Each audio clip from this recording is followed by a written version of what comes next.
The history of Formula 1 in the United States is one that is far from straightforward. Battles with IndyCar and NASCAR about who's the biggest dog in the yard, and some incredibly damaging races throughout the years, have done little to ingratiate the American people to the greatest motorsport on the planet.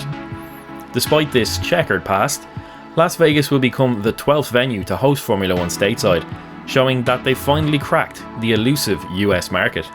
However, we must ask, is Formula 1 chasing its American dream a little too hard?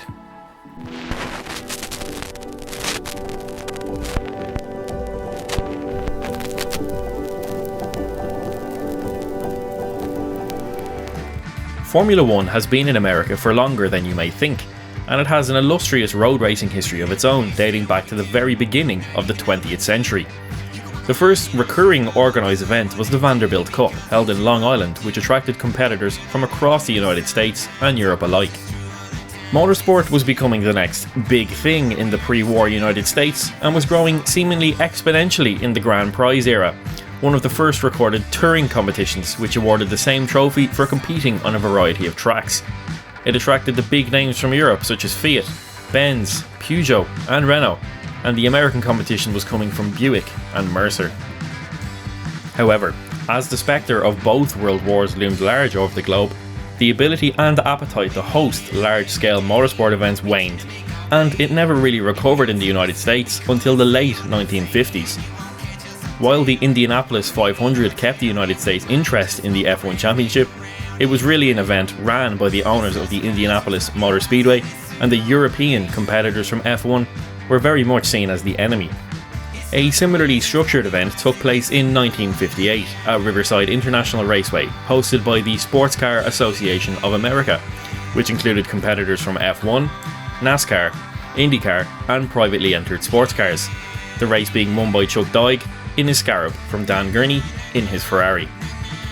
The first official, if you like, Formula 1 only event in America came in 1959 at Sebring International Raceway, and this turned out to be a massive moment in F1 history, not only by being the first standalone race stateside, but also for being the race in which Bruce McLaren got his first F1 victory and Jack Brabham sealed his first F1 World Championship, and the tiny little Cooper team took down the might of Ferrari and announced to the world that the privateer F1 team could beat the might of the biggest factories in the world with some ingenious engineering.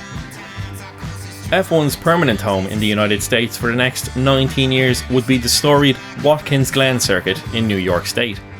Thanks to F1, Watkins Glen is probably the best known road racing track outside of the United States and is being called the Mecca of American road racing. During its time on the calendar, the US Grand Prix at Watkins Glen became a favourite with fans and drivers alike, with its organisation being described as second to none from the mid-1960s onwards to the mid-1970s, with substantial investment and renovation coming in 1970, transforming the small, technical track into an open flowing one with banked corners almost everywhere, increasing the speed substantially, making it a challenging but rewarding task for the drivers. However, the sheer pace of development in the mid to late 1970s and financial troubles the track owners experienced towards the end of the decade was to doom the Glen. The push for improved driver safety from the likes of Jackie Stewart, combined with F1 demanding the highest standards for their tracks, meant that 1980 was to be the last time F1 visited. That wasn't the end of F1 in the US though, as the sport had a street racing relationship from here on out. From 1976 to 1983, Long Beach hosted the United Grand Prix West. This event was very well received from everyone. A fabulously organised event, a demanding track in a great location. Perhaps the most storied race at Long Beach was the 1982 event, where John Watson won from 22nd on the grid, the lowest starting position to victory combination in Formula 1 history. It's often forgotten that Watson's McLaren teammate Niki Lauda finished second after starting 23rd. 1983 was the final year for the Grand Prix West at Long Beach because of the race promoter Chris Pook. He wanted to make Long Beach the Monte Carlo of the US and decided that F1 was too expensive to have in California. The greed of all the businesses involved, and indeed the FOCA, the event management branch of F1 at the time, was simply too great and killed F1's involvement with Long Beach. That the race wasn't scheduled near any other events either in South or North America was another nail in the coffin, as shipping all the equipment from Europe was extremely costly. Post Long Beach is really where things started heading south for F1 in the United States. The Detroit Grand Prix, first held in 1982, got off to a horrendous start, with the first practice session having had to be cancelled completely due to organisational challenges, and qualifying postponed for the same reason. Even the races were rubbish. They usually ran right up to the 2-hour maximum during the hot and humid Michigan summer. Combine that with a track laden with bumps and concrete walls. It was truly a gruelling affair for drivers and car alike. Detroit quickly became known as a race of attrition, with less than half the field being classified as finished each time F1 ran there. The track also simply was not up to F1 standards, with the surface breaking up almost every year, with it being an achievement just to finish. Hard, close, wheel-to-wheel racing was rare. That being said, Ayrton Senna dominated the event, taking the last 3 victories at the venue. Eventually, in 1988, F1 stepped in and said that enough was enough, and it would be the last year that it comes to the Motor City, as the venue and the track were simply not up to the required standard. This angered most of the American car companies, despite it clearly being true. The Dallas race in 1984 suffered from the same poor organisation and track safety issues that Detroit did, only about 10 times worse. Keke Rosberg won the only Dallas Grand Prix which had 8 classified finishers out of 26. But the fact that anyone finished it without literally dying is something that boggles the mind even today. The most pertinent image that came out of the 1984 event is an exhausted Nigel Mansell who was attempting to push his Lotus across the line, hoping to be classified, but he collapsed from heat exhaustion before he could. The race took place in 48 degrees Celsius, and in an era where hydration and nutrition wasn't as understood as it was today, and decades before the drivers really became high-performance athletes, this was a recipe for disaster. Warm-up had to be cancelled because the track was busy being patched where it had broken apart, and sewer hole covers were being welded back down where they'd lifted during the Can-Am sports car race that shared the weekend. The drivers threatened to boycott the race on safety grounds, because dying in Texas because they got hit in the face by a piece of half-melted asphalt wasn't in their itinerary for the trip. One of the organisers then said, "They're the biggest prima donnas in sports.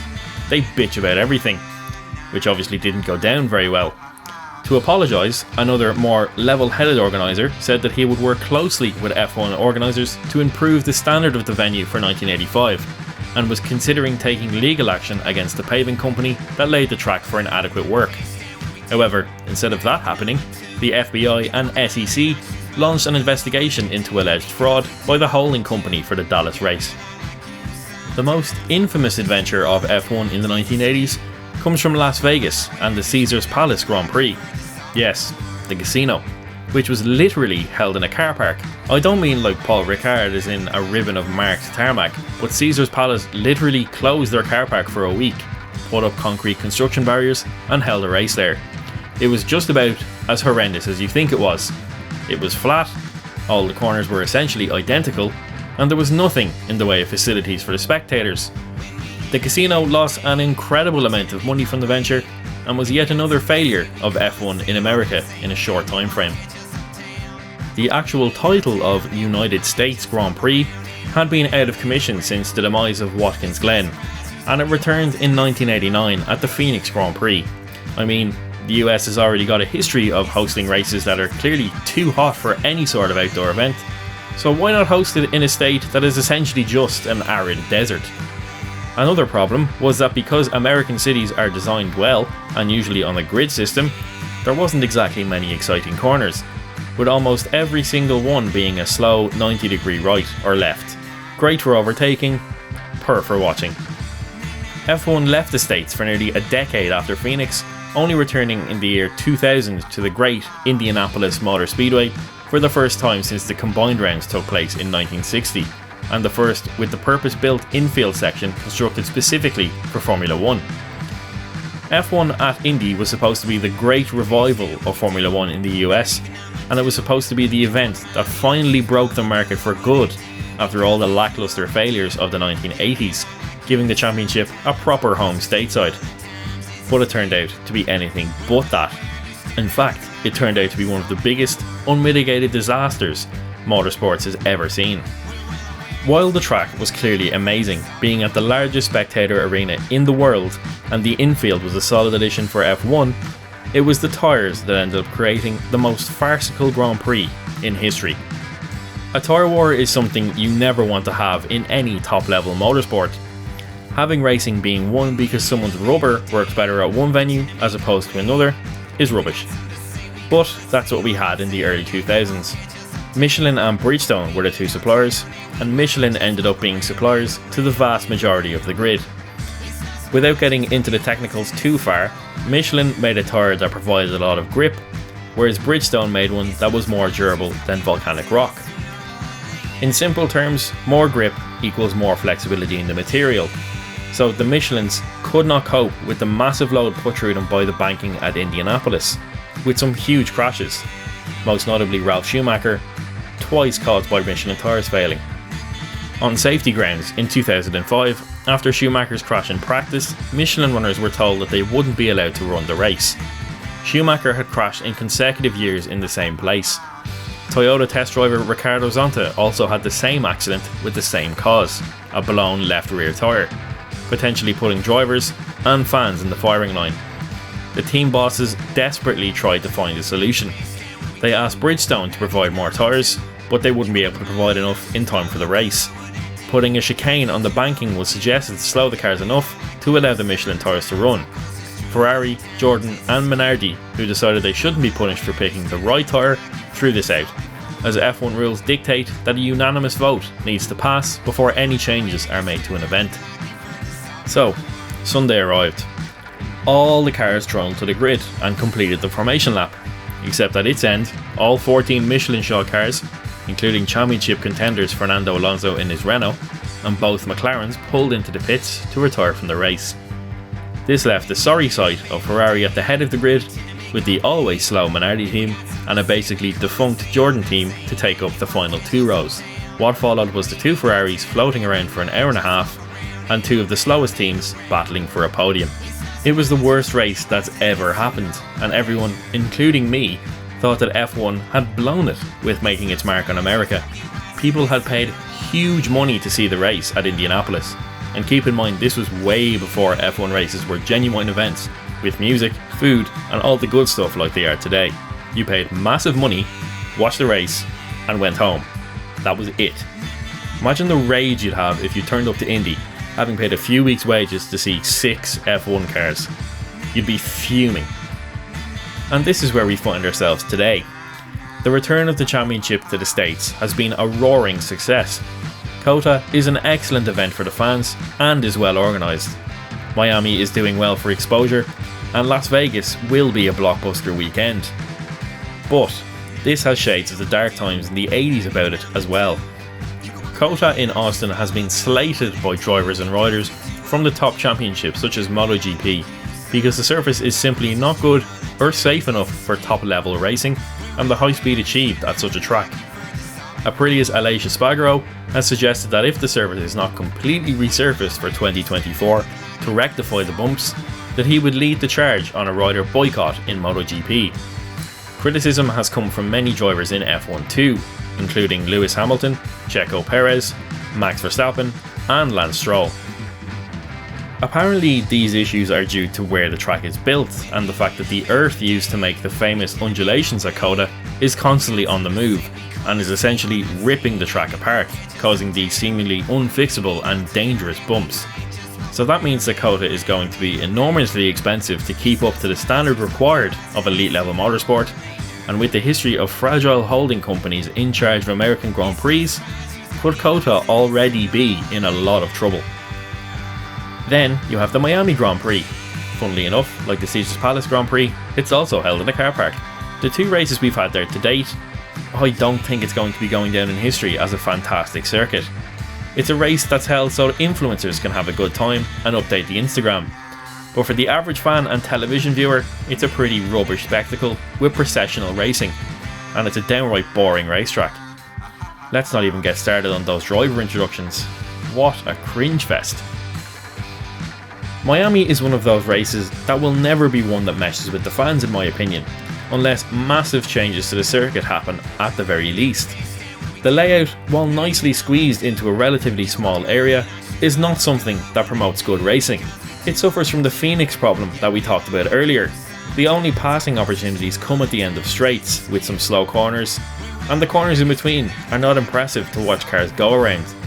The charm of Monaco or Baku is that the margin for error is zero. You're a millimetre off and your day is done. Miami doesn't have this risk factor because the corners aren't high risk. They're too slow to really push a car through, and the ones that are there for pushing on to gain time in are not overtaking opportunities or have massive runoff areas. Consequences are very few. Well, unless you're Charles Leclerc, obviously. Then we have the Vegas race due to take place later on this year. Already it's being touted as the rich person's event, with tickets going for sums that makes regular humans like you and I keel over. Packages going for high six-figure sums are alienating to the public, and the race is yet to be seen. While perhaps Monaco is similarly inaccessible to the every person, at least Monaco has the prestige and the history of firstly, being an incredibly beautiful part of the world, and being one of the most famous and oldest standalone races in the world. Vegas doesn't have any of that prestige, and since the only history of F1 in Vegas is a couple of rubbish races held in a car park, it's not exactly prestigious. While I'm all for F1 getting exposed to new people and becoming a fixture in the American household, I feel that there is a right way to do it, and F1 is not going about it in the right way. The reason IndyCar and NASCAR succeed stateside is that it's perceived to be down to earth, salt of the earth teams, going racing on a Sunday and having a few beers afterwards. Formula 1 has always been the snooty cousin at a wedding you try to avoid at all costs because you're sick of hearing about how amazing their life supping champagne is.